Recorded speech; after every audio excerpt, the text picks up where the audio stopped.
Optimum performance of CPR requires training and retraining on lifelike mannequins. 2 rescuer CPR is demonstrated here. 1 rescuer compresses the chest at a rate of 60 per minute. The other rescuer interposes breaths between each 5 compressions without any pause in compressions. Ventilation is easier and more effective when the breaths are interposed between compressions.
One of humanity's oldest concerns is the restoration of life.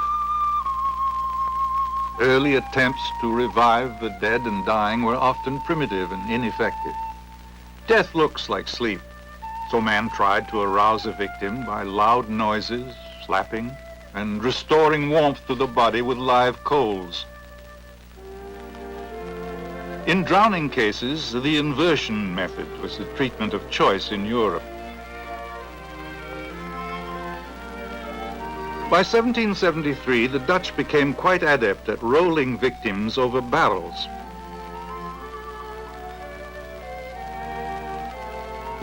In 1812, the barrel was replaced by a horse that bounced the drowning victim. The bouncing method caused some air exchange and occasionally even met with success. The Royal Humane Society of London advocated the use of bellows for resuscitation in 1837, but the bellows proved better at reviving fires than reviving people. More sophisticated methods followed.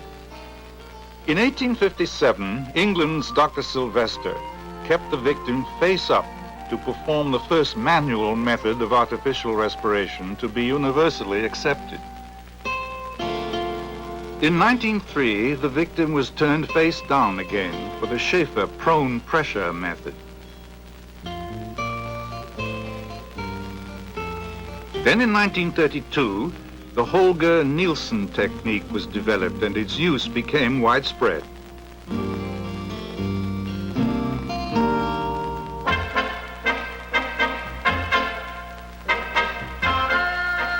Following World War II, the American Red Cross and the United States Army sponsored a coordinated research program to determine the best method of artificial ventilation.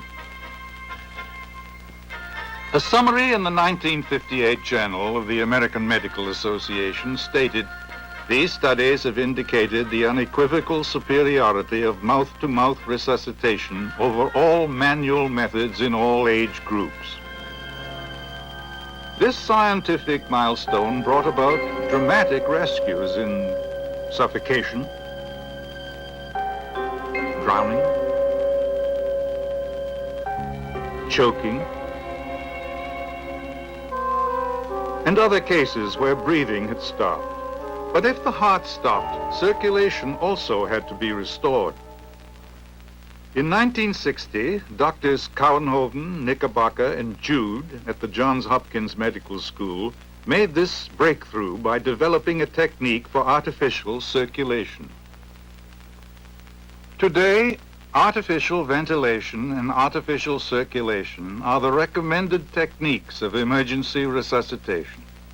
They may be needed in heart attack, electric shock, drowning, suffocation, gas poisoning, overdose of drugs, or any time that respiration or circulation have stopped.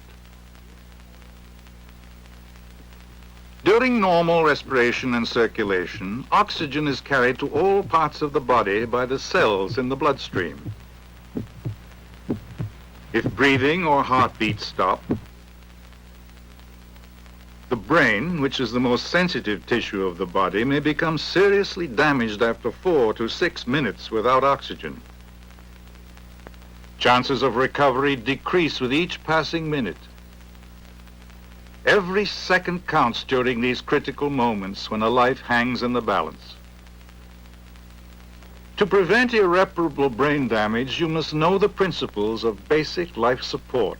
They are the ABCs of resuscitation. A, open the airway. B, restore breathing. C, restore circulation. After determining unconsciousness, the first step is to open the airway. In this training session, an airway model is used to demonstrate this principle. During normal breathing, the air passages are open.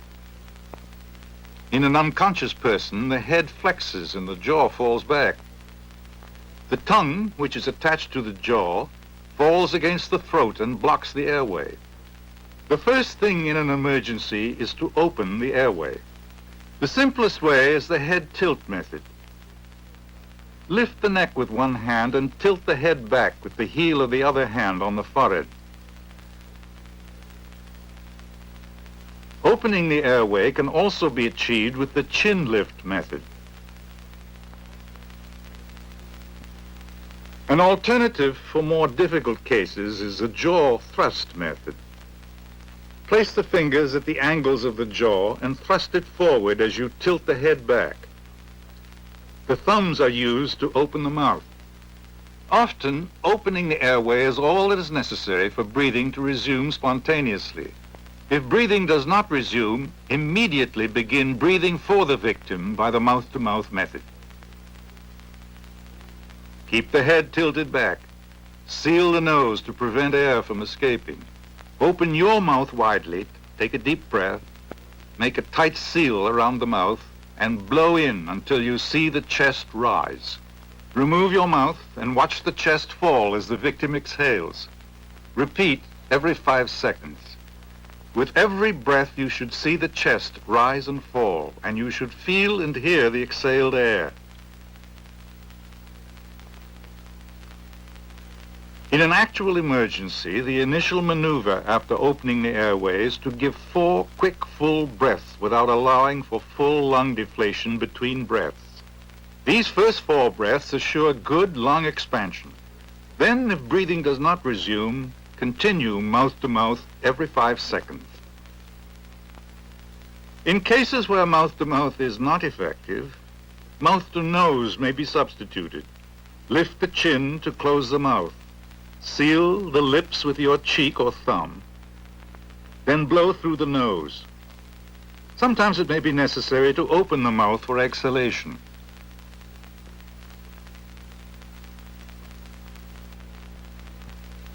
When opening the airway and breathing for the victim are not enough, restore circulation. The heart is a pump that forces out blood and produces a pulse with each contraction.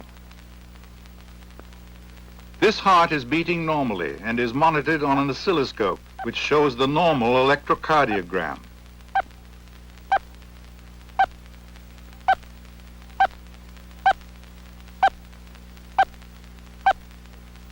This is ventricular fibrillation. The individual muscle fibers contract independently without coordination, a useless activity that does not circulate blood. This condition occurs frequently during heart attack. This is cardiac standstill. When the heart stops, there is no circulation or pulse, and no activity is recorded on the oscilloscope. However, in emergencies, you must rely on the pulse to check the heartbeat. To determine if there is an effective heartbeat, keep the head tilted back and check the carotid pulse by placing the fingers on the Adam's apple and sliding them into the groove at the side. If no pulse, restore circulation by external cardiac compression. The heart lies in the middle of the chest, beneath the breastbone or sternum. Compression should be over the lower half of the sternum, but not over the xiphoid, which is the lower tip of the sternum, since pressure here may cause internal injury. The hand is placed 1 to 1.5 inches from the tip of the xiphoid. To locate this position, place 2 fingers on the xiphoid. Place the heel of one hand on the lower half of the sternum next to these 2 fingers and the other hand on top. Compress the sternum straight downward with enough pressure to move it 1.5 to 2 inches on an adult. Compression of the heart between the sternum and the spine forces blood out. Relaxation of pressure allows the heart to refill. Use the heel of the hand only and do not let the fingers touch the chest. This minimizes the possibility of rib fracture. The fingers may be interlocked to keep them off the chest. Cardiac compression circulates blood, but does not produce adequate ventilation. It is mandatory that it be combined with mouth-to-mouth breathing. The combination of artificial ventilation plus artificial circulation is called cardiopulmonary resuscitation, or CPR. CPR is demonstrated on an anesthetized person. Slow motion photography reveals the effectiveness of cardiac compression without damage to the ribs or internal organs. To permit expansion of the lungs, the hands are relaxed after each compression, but remain in contact with the chest. For maximum effectiveness, the victim should be on a firm surface when external cardiac compression is performed. CPR is performed best by 2 rescuers. One compresses the heart once a second, while the other interposes a breath between each 5 compressions without any pause in the compressions. The rate is 60 per minute. Ventilation is more effective when done between compressions because you are not inflating against the compressions. One rescuer may count out loud to help maintain the rhythm. 1 and 2 and 3 and 4 and 5 and 1 and 2 and 3 and 4 and 5 and 1. During prolonged CPR, the rescuers can change positions without interrupting the cardiac rhythm.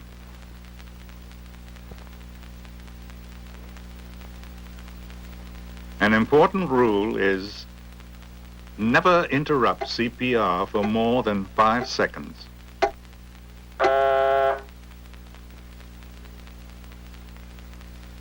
When there is only one rescuer, he performs CPR alone by compressing the chest 15 times and then giving 2 quick breaths.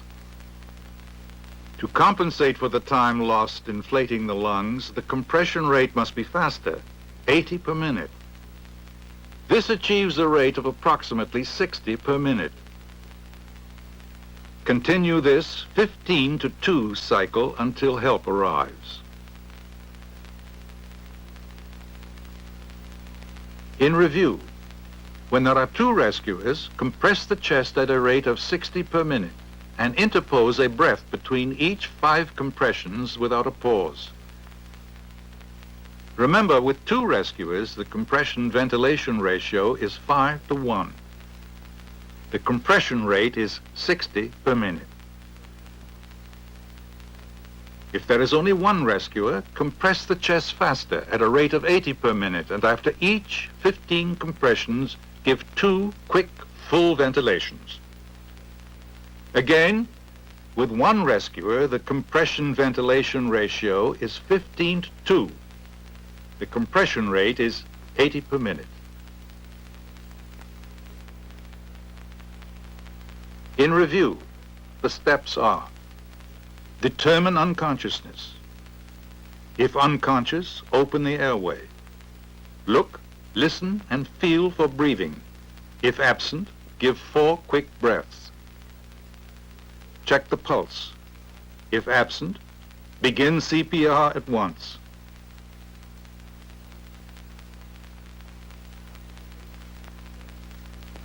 After the first minute and every few minutes thereafter, check the carotid pulse for effectiveness of CPR or return of spontaneous beat. As soon as effective CPR has been started, quickly check the pupil without interrupting resuscitation. Repeat this every few minutes thereafter. If oxygenated blood is circulating to the brain, pupil will constrict when the eyelid is raised. If circulation has stopped, it remains dilated. The combination of dilated pupils and no pulse indicates that brain damage is imminent. CPR techniques are modified somewhat for resuscitation of infants and small children. Ventilate by covering the mouth and nose and using small puffs of air to inflate the lungs every 3 seconds. Sometimes a foreign body may obstruct the airway. Invert the infant over your arm and deliver firm blows between the shoulder blades to dislodge the foreign body. Then sweep your finger through the mouth and throat and quickly resume ventilation.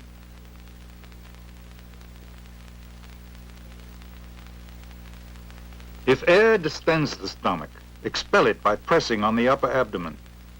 The head is turned to the side to prevent possible aspiration of stomach contents. Then quickly resume ventilation. To check an infant's pulse, place your fingers over the area of the left nipple. If the heartbeat is absent, begin CPR. Place 2 fingers on the mid-sternum and compress at a rate of 80 to 100 times per minute and inflate the lungs after each 5 compressions.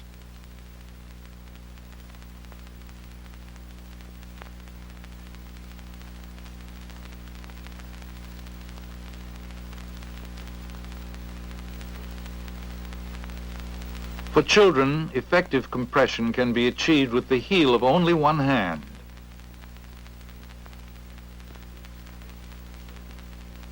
You have seen demonstrations of the A, B, C principles of basic life support. But for a complete training program, you must have careful instruction and mannequin practice under qualified instructors.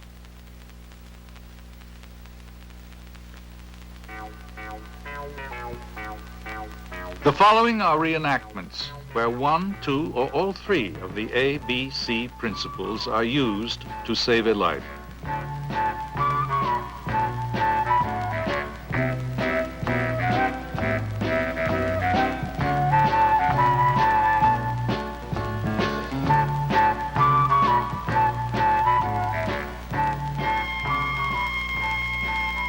After fainting, mild heart attack, and other conditions, failure to breathe may be due only to the tongue blocking the airway.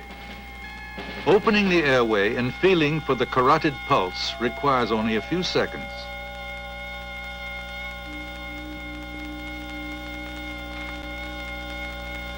The presence of a pulse and the return of spontaneous breathing means a successful rescue.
If breathing is absent, give 4 quick breaths.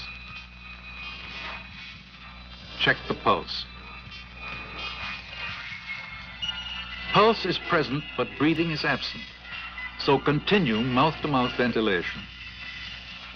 With small children, cover both the mouth and nose with your mouth.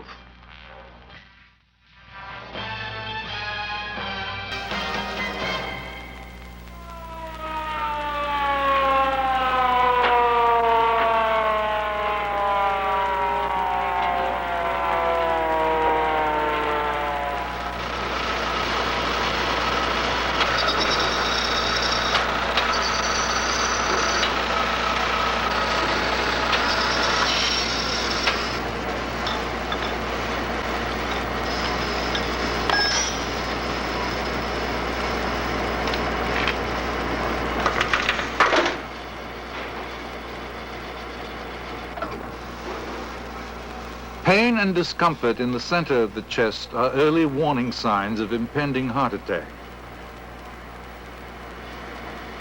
This may be followed by radiation of pain to the shoulders, arms, or neck.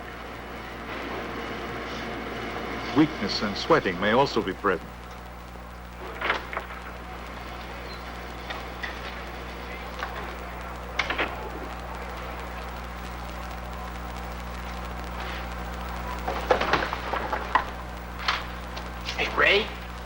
Determine unconsciousness. If unconscious, open the airway. Look, listen, and feel for breathing. If absent, give 4 quick breaths.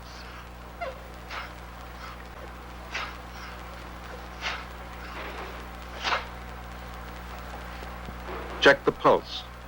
If absent, begin CPR at once.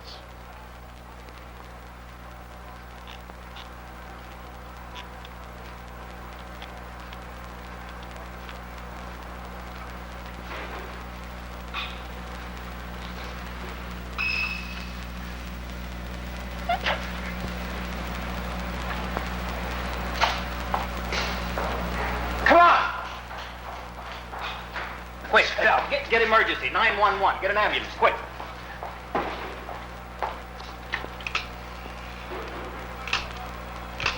Hello, can you send an ambulance right away? We have an emergency. A man has collapsed in the machine shop.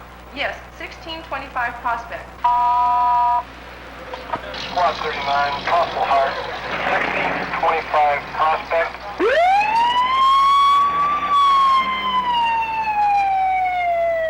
Where there is a well-organized, community-wide rescue system, trained personnel and portable equipment are quickly dispatched to the scene.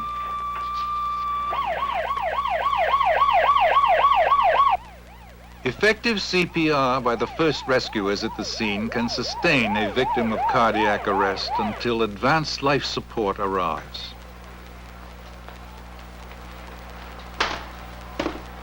As soon as trained paramedics arrive at the scene, preparations are made to provide advanced life support.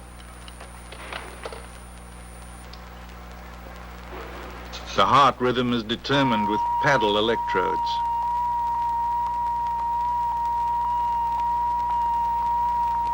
He's in V-fib. Everybody clear? A defibrillator is used to restore an effective heartbeat. I've got a palpable pulse. He's back to normal sinus rhythm. The rescue squad contacts the hospital via telemetry. Community Hospital, CCU, Squad 9, over. Community Hospital, we have a full arrest. Request permission to start an IV, over. An intravenous lifeline is started so that fluids and drugs can be administered. Breathing is assisted with a mechanical ventilator.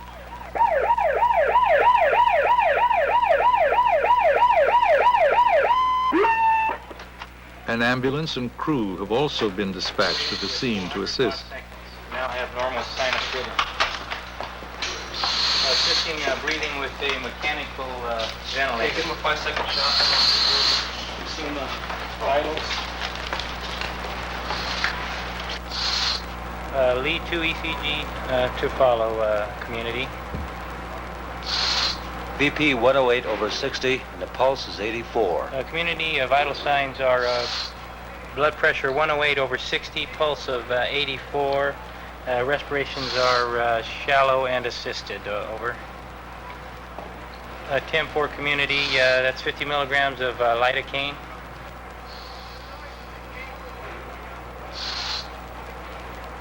Lidocaine on board. Community, we have the lidocaine administered at this time. We're preparing to transport the patient to your location. 6025 Prospect. The patient has received advanced life support from trained rescue personnel at the scene.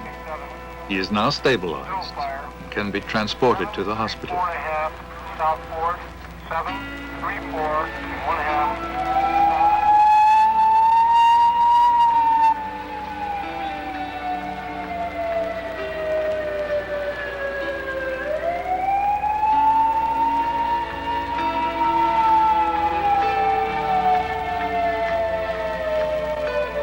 Prompt action and careful attention to the details of CPR and emergency cardiac care have restored the pulse of life to another heart that is too good to die.